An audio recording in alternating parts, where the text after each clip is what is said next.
नमस्कार दोस्तों। आज मैं बहुत ही मज़ेदार कहानी लेकर के आई हूँ। कहानी को अंत तक ज़रूर सुनिएगा। कमाने वाली बहू। मम्मी, आप हमारे साथ बेंगलोर चलो। पापा थे तो अलग बात थी। अब आप अकेली यहाँ गांव में कैसे रहेंगी? बेटे, अलीन ने कहा तो मैं असमंजस में पड़ गई। हार्ट अटैक से हुई इनकी अचानक मौत से मैं अपने आप को लाख कोशिश के बाद भी संभाल नहीं पा रही थी।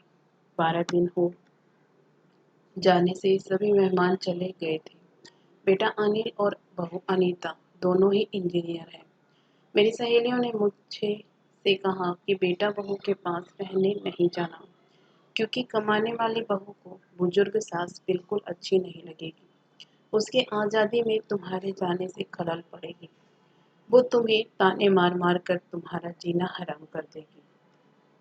वैसे भी भाई साहब ने जीते जी ही पूरी संपत्ति बेटे के नाम कर दी थी। ऐसे में तो पूरी संभावना है कि बेटा बहू यहाँ का मकान बेचकर माल तो सब ले लेंगे और तुम्हें पाई पाई के लिए तरसा देंगे। लेकिन बेटे बहू के साथ जाना मेरी मजबूरी भी थी। 60 की उम्र में अपने घुटनों के दर्द के कारण मैं अपनी किराना दुकान चलाने में असमर्थ थी। 12 दिन के कार्यक्रम का पूरा खर्चा बेटे ने ही किया, लेकिन छोटे मोटे खर्च के लिए बेटे के आगे हाथ फैलाना मुझे ठीक नहीं लगा और जो थोड़े बहुत पैसे हमने जमा कर रखे थे वे खर्च हो गए। अब हालात ये थे कि मेरे पास 100 रुपए भी नहीं थे। ऐसा में जिसमें मैं अनिल को कोई जवाब नहीं दे पाई। इतने में अनीता ने कहा, मम्मी जी बताइए कि कौन कौन सी साड़ियाँ रखनी है, मैं आपकी सूटकेस पैक कर देती हूँ। अनीता के ऐसा कहने पर मैं कुछ बोल नहीं पाई और चुपचाप इन लोगों के साथ बेंगलोर आ गई। अनिल और अनीता दोनों ही मेरा पूरा पूरा ख्याल रखते। सभी साथ ही में खाना खाते। अनीता मेरी पसंद के हिसाब से खाना बना देती। दोनों की यही कोशिश रहती कि मुझे इनकी याद ना सताए। मैं खुश रहूं। 8 साल का पोता चिंटू तो दादी माँ कहकर मेरे आगे पीछे घूमते रहता। मैं कोई भी चीज के लिए बोलती तो वो चीज मुझे बराबर ला कर दे देते। ये सब देखकर मेरे मन को बहुत शांति मिल रही थी। मैं सोचने लगी कि लोग बेवजह ही आजकल के बच्चों को बदनाम करते हैं कि वे लोग बुजुर्ग माँ बाप की कद्र नहीं करते। खासकर यदि बहू कमाने वाली हो तो सास को नौकरानी ही समझने लगती है। अनीता भी तो कमाती है, लेकिन कितने अच्छे से घर और दफ्तर दोनों संभालती है। कभी कोई ताना नहीं मारती। वो तो मुझे ही लगता है कि वो ऑफिस और घर दोनों जगह का काम कर थक जाती होगी, इसलिए मैं ही थोड़ा बहुत काम कर देती हूँ। लेकिन बेटा बहू दोनों ने कभी भी मुझे किसी काम के लिए नहीं कहा। 1 महीना कैसे बीत गया पता ही नहीं चला। आज सबने बाहर घूमने का कार्यक्रम बनाया। मॉल में घूमते घूमते अनिल और अनीता एक दुकान से कुछ खरीद करने लगे। मैं और चिंटू थोड़ा आगे निकल गए। आइसक्रीम की दुकान पर चिंटू ने कहा, दादी माँ, मुझे आइसक्रीम खानी है। मेरे ऊपर तो मानो बिजली गिर गई, क्योंकि मेरे पास तो पैसे थे ही नहीं। इतने दिनों में पैसों की कोई जरूरत महसूस भी नहीं हुई थी। अब क्या करूं? मेरा उतरा हुआ चेहरा देखकर चिंटू ने फिर कहा, दादी माँ, प्लीज ले दीजिए ना। सॉरी बेटा, मैं अपना पर्स घर में ही भूल आई। मेरे ऐसा कहने पर चिंटू ने मेरी तरफ कुछ अजीब नजरों से देखा। उसे लगा कि आइसक्रीम ना दिलाना पड़े इसलिए मैं बहाना मार रही हूँ। लेकिन मैं कर भी क्या सकती थी। मुझे अपनी बेबसी पर रोना आने लगा।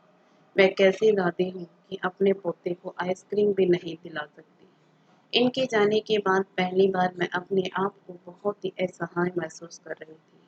हमने बाहर डिनर किया। अनीता ने मेरे पसंद की काजू करी ऑर्डर की थी, लेकिन मुझे उसमें भी स्वाद नहीं आ रहा था।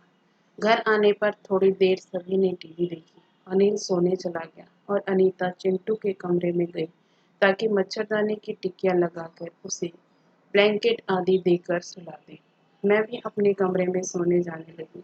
इतने में ही मुझे चिंटू की आवाज़ सुनाई दी, मम्मी, दादी माँ बहुत ही कंजूस है।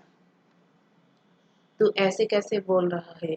हाँ मम्मी, आज मॉल में घूमते वक्त मैंने दादी माँ को आइसक्रीम दिलाने को कहा तो उन्होंने कहा कि वह अपना पर्स घर में ही भूल आए हैं। कितना अच्छा है ना मम्मी कि बाहर जाओ तो पर्स ही साथ में ना ले जाओ, तो कुछ खर्चा ही नहीं होगा। कंजूस दादी माँ। ये क्या है चिंटू, दादी माँ के लिए ऐसा बोलते वक्त तुम्हें जरा भी विचार नहीं आया? क्या तुम उनके दुख को समझ सकते हो कि वो फिलहाल कितने दुख में है? दादी माँ को क्या दुख है बेटा? अभी तक दादी माँ और दादाजी गांव में एक साथ रहते थे। अब अचानक दादाजी हम सबको छोड़कर चले गए। जिस व्यक्ति के साथ हम चौबीसों घंटे रहते हैं, साथ में उठते बैठते हैं, साथ में खाना खाते हैं, अपना दुख सुख शेयर करते हैं, वो ही व्यक्ति अचानक हमसे बहुत दूर चला जाता है तो कितना दुख होता है, ये अभी तुम नहीं समझ सकते। सोचो अचानक तुम्हारे मम्मी पापा तुमसे बहुत दूर चले जाएं, इतनी दूर कि कभी वापस ना आए, तो क्या तुम्हें दुख नहीं होगा? नहीं मम्मी, मैं आप लोगों के बिना नहीं रह सकता बेटा। फिर सोचो दादी माँ दादाजी के बिना कैसे रह रही होगी। ऐसी स्थिति में यदि वो अपना पर्स घर में भूल गई तो तुमने उन्हें कंजूस तक कह दिया। तुम्हें तुम्हारे प्रति उनका प्यार नहीं दिखा। जब भी तुम्हें स्कूल से आने में 5-10 मिनट की देरी हो जाती है तो वो लगातार बालकनी में खड़े होकर तुम्हारा रास्ता देखती रहती है।